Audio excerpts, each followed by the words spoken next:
Hello, dear friends. We are back doing some conversations with Parent Reality, and we feel privileged to speak to you today. We are discussing a few topics, and this is part 2 of our conversation series. And our topic for today is Why My Child?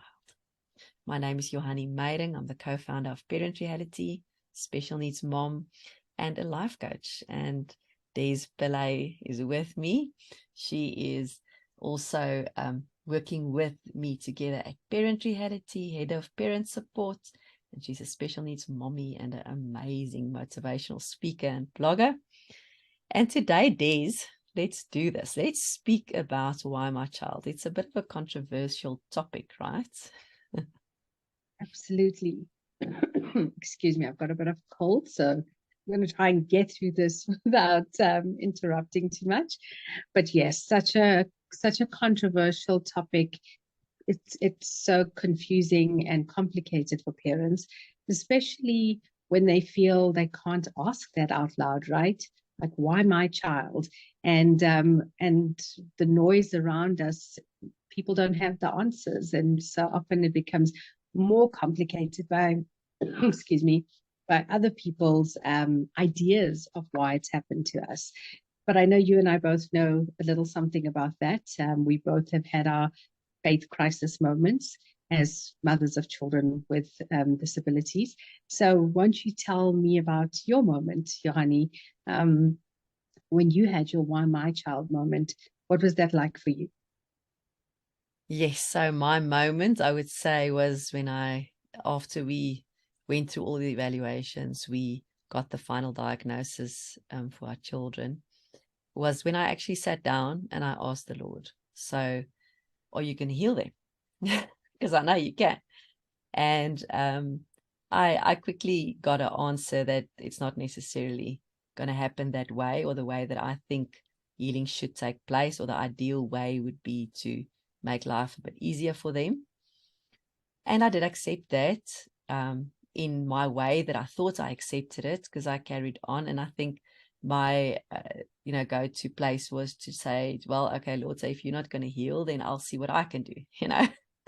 I'll carry on in my I'll do that, right? physical realm, and see what I can do to at least make it easier for them, and how we can just cope with this better. So that was the way I did it. And I think my grieving phase of denial went on a little while. I did just carry on with what I felt was the best thing to do at that stage. You do struggle. It's a struggle, and it's something you keep on asking questions why, especially when it's hard. When it's hard and there's no solutions and you don't know how to help, you don't know how to make it better. But during my faith journey, I would say, even though I did shut out the Lord for a while, because I didn't really know what to say to him, I realized that the only thing that really helped me was that I did not understand the way he thinks. He says in the word that the Lord's thoughts are higher than our thoughts. And that was actually the only thing that made sense to me, because I did understand that the Lord is loving and that he's compassionate, and that all through my life he's been through with me, and he has looked after us, and that he wouldn't really change, even though I didn't understand the way he governed our lives at that moment. So I would say that was the thing that really was a compass for me, is to walk the road of trusting his understanding and his thoughts. Was there anything specific for you, Des, that you could say in that time for you guys? How did you unflesh?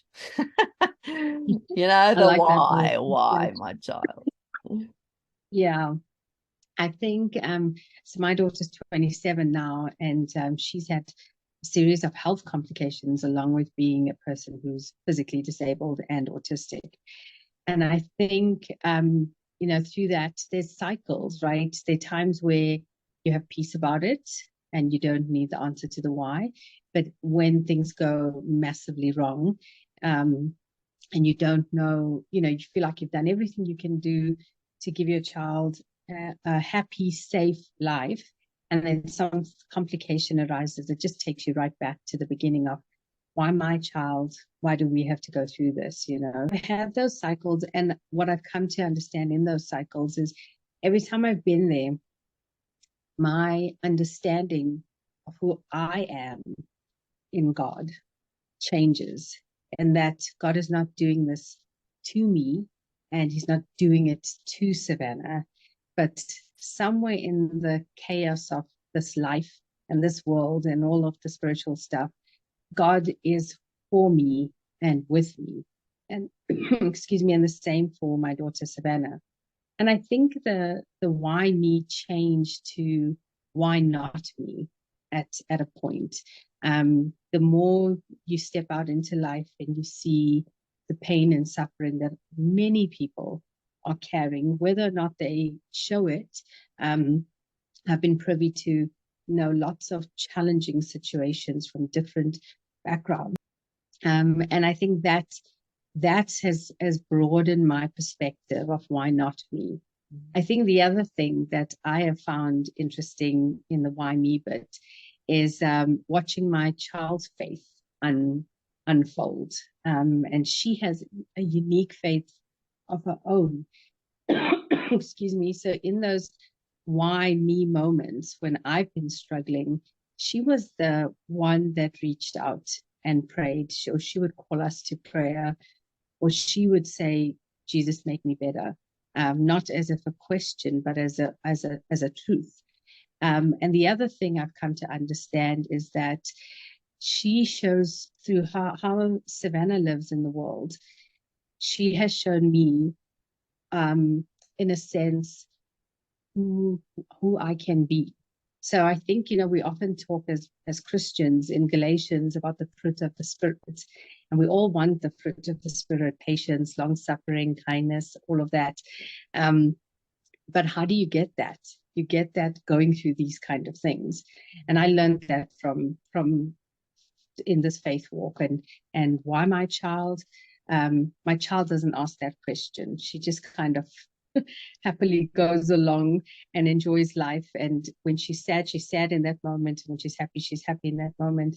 And so I've learned that I'm actually learning in this, that God is doing something in me. He's showing me how, through being her mom, I am becoming a different person, a deeper person that can ask, why not me? And that's a hard place to get to, right? I mean, even as I say it, I think of all the parents we work with and all the struggles they're facing. That's not an easy space to move towards, but it is a faith journey. And that's the beauty and the hard part. Yeah.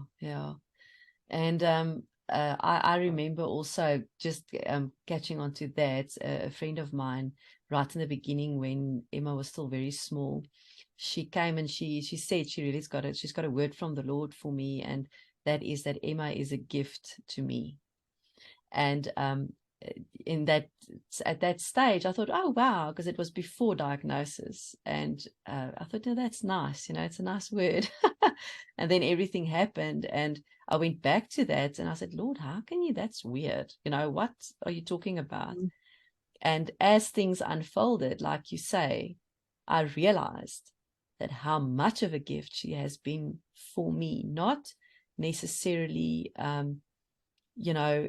just going through the struggle, but what it has formed in me, which never would have been formed because of the challenges that we were facing, and just because of the not so the same, the difference, the different way of living.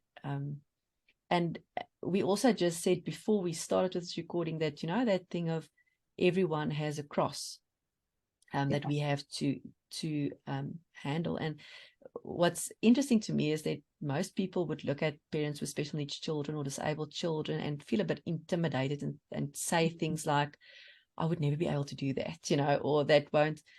But stuff happens, it's not like we choose, and no, not one parent has chosen, but no one also has chosen cancer or to be paralyzed from the waist down, or have lupus for that, for that matter. So at the end of the day, all of these things become, can I say, a state of living, way of the world, a broken place we live in. I don't know what your thoughts are on that. Yeah, exactly. I agree with you. And I think I love that you used the word no choice. Nobody chooses this, but excuse me, the choice is how we deal with it, right? I mean, that's the second thing. And I think that's the complicated bit, because especially with disability, so many people, we struggle with other people's idea of what God is doing or not doing in our lives. And often, if parents are isolated and don't have a community that is healthy, where they can share these things, they can be drowned by those ideas from other people who don't know any better themselves. Things like you need to pray more, or it's because of your sin that this has happened to your child, or if you go to this X, Y, and Z person, things will change for you. I think if parents don't have a good community that they can say, why my child, and hear stories like this, hear the things that we're saying, and know that they can still choose how they're going to get through the next part, which is really to see your child as a miracle of life, right? Irrespective of what the diagnosis is, your child is still a miracle of life. And it is an honor. And I think that's the thing we have to change as parents of children with disabilities. There is an honor in caring for somebody, in looking after somebody else. Is it hard? Is it painful? Is it frustrating? Is this world going to annoy us? 100%. Absolutely. But the choice then is, how do I do it with honor, with grace, with love, so that the message my child receives isn't one of being a problem or a burden. Because that's what can happen if we feel that, our child's not getting healed, or we've gone here and we've done this and nothing's changing. We bring that energy to how we care for our child. Whereas if we say, you know what, I don't know all the answers, I don't know why this has happened, but I trust the one who is with me and for me in it. And then obviously having a community like Parent Reality, where you can say these things and we can work it out and hear each other's stories and learn from that. That's how I feel. Yeah. That's and in that whole midst of things, to be okay, to not be okay, and have moments of celebration, but also moments of tears, not being judged for that. Yeah. There's two things that's coming up for me, and that's the one is that, lots of times it feels to me to be in presence of someone with a disability or condition could at times feel to me to be in the presence of greatness. I don't know if you've ever experienced that, and it also just hooks to me on that thing where the Lord in Luke 9 says about the blind man, that when they ask him what the reason is, so what's the reason that this man is born blind, is that he says that's to glorify God, and we don't understand that, because that doesn't make sense. If you look at that from our perspective, it just doesn't. But that's actually how the Lord works, is for us to see the greatness in someone that's maybe different, or out of the box of our expectation, or the way that we feel strength should be displayed, and then knowing that the Lord is glorified through the things that we don't understand.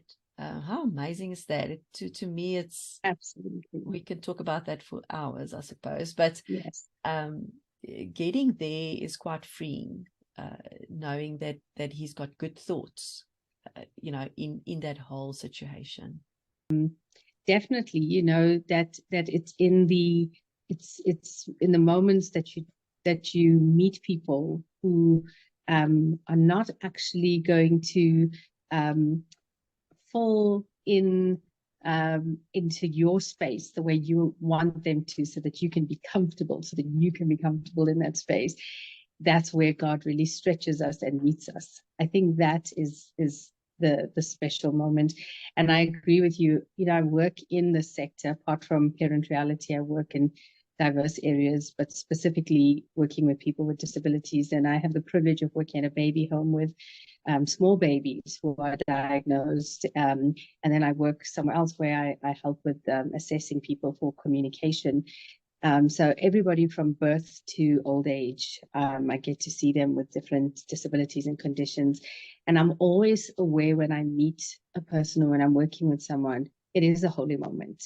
It is a moment I get to choose to let God be with me in that moment, so that person can reveal who they are.